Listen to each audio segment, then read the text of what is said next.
ayant une ceinture d'or sur la poitrine, Apocalypse 1, verset 13. Le souverain sacrificateur, dans la période de l'Ancien Testament, ne pouvait pas continuer à officier à cause de la mort, Hébreux 7, 23. La ceinture qu'il portait était faite avec des fils d'or, Exode 28, 4, 5, qui ne pouvait pas, bien entendu, durer pour toujours. Mais notre Seigneur vit éternellement et son sacerdoce est immuable. Il ne peut pas être changé. Hébreux 7, 24.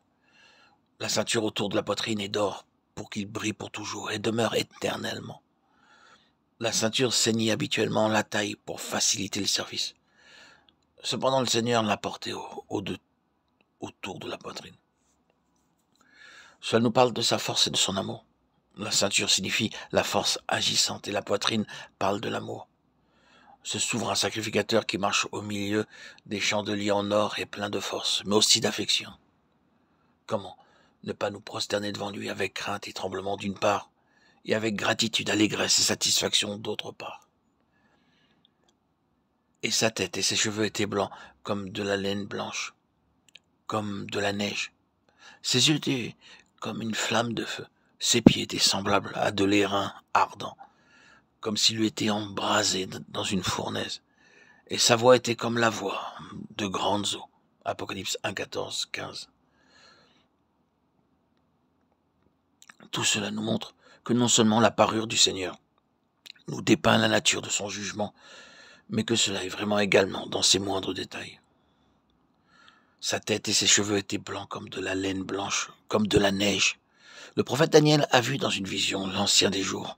Son vêtement était blanc comme la neige, et les cheveux de sa tête étaient comme de la laine pure. Daniel 7, 9.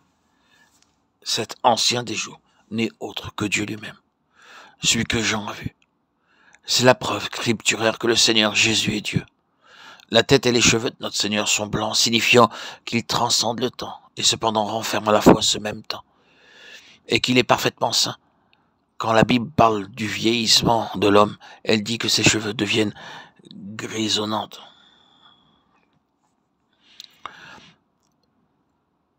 Osée, chapitre 7, verset 9.